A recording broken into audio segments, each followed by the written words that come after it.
You won't believe what happened the day a tired single dad, working a minimum wage coffee shop job, handed a regular cup of coffee to a woman who seemed completely ordinary, until the note he slipped her stopped her cold and changed both of their lives forever. Stick around to the end, because the truth behind that note will melt your heart, and if it does, don't forget to like this video and subscribe for more powerful stories that remind us of the beauty in everyday people. The bells above the door jingled as the morning rush poured in. James, a single dad in his early 30s, was behind the counter at Brewhaven Café, trying to hide the dark circles under his eyes with fake smiles and espresso steam. His 7-year-old daughter, Ellie, sat in the back corner of the cafe with crayons and homework, her feet swinging under the table. Life had not been kind to James. His wife passed away when Ellie was just a toddler. Since then, he juggled 2 jobs, parenting, bills, and grief. All while trying to preserve Ellie's innocent smile. Every morning, before sunrise, he packed her lunch, braided her hair, and walked her to the cafe. She'd stay quietly in the corner until school started. It wasn't ideal, but it was the best he could offer. One chilly Thursday morning, as drizzle tapped against the windows, a woman in a sleek beige coat walked in. She looked completely out of place, no makeup, no designer bag, no entourage. Yet there was a quiet command in the way she walked and scanned the menu. James noticed her. Not because she was beautiful, which she was in a calm, collected kind of way, but because something about her eyes looked lost. She stepped up to the counter. Just black coffee. Medium. James nodded and prepared it with practiced ease. Their eyes met for a brief moment as he handed her the cup, and she offered a small, distracted thank you. But James had already slipped a folded note under the sleeve of the cup. The woman took a sip, walked to a corner table, and paused when she felt something odd beneath her fingers.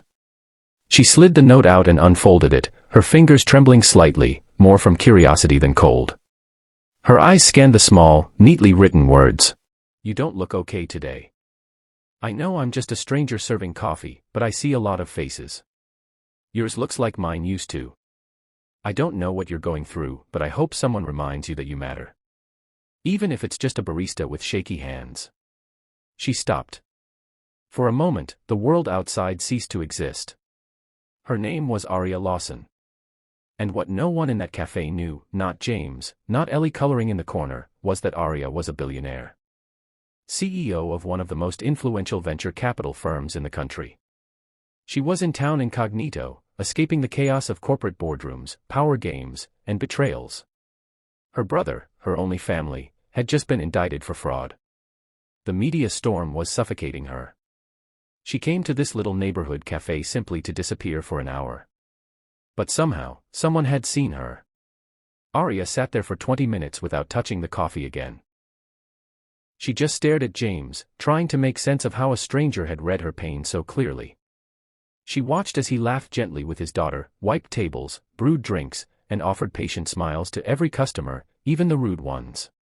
A few days passed. She returned. Same order. No makeup. No pretense. James smiled, surprised to see her again. Medium black. She smiled. You remembered. He handed her the cup, and this time, she found another note. You came back. That must mean you're still here. That's good. Whatever you're carrying, it hasn't beaten you yet. She looked up, her throat tight. Do you write these for everyone? No, James said simply.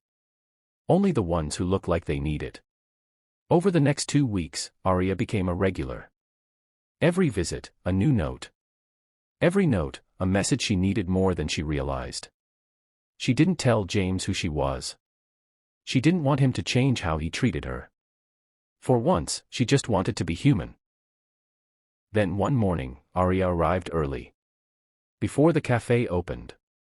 James was inside already, cleaning up spilled sugar from the counter. Ellie was asleep in a sleeping bag tucked under the back bench. Oh, Aria said, embarrassed. I didn't mean to. It's okay, James smiled. Come in. Doors unlocked. She stepped inside, the air warm and full of the scent of cinnamon and ground beans. She watched as James poured water into the machine with practiced hands. You always open this early, she asked. Ellie's school starts early. I bring her here before the shift starts. She's beautiful, Arya said, glancing at the little girl's peaceful face. James gave a tired smile. She saved me. After her mom died, I didn't think I could get through it. But Ellie, she gave me a reason to keep going. Arya's voice softened. I lost someone too. Not to death, but betrayal. Sometimes it feels worse. James looked at her, sensing the weight in her tone. Pain is pain. Doesn't matter how it arrives. But it helps to talk. That morning, they talked for hours, about loss, pressure, exhaustion,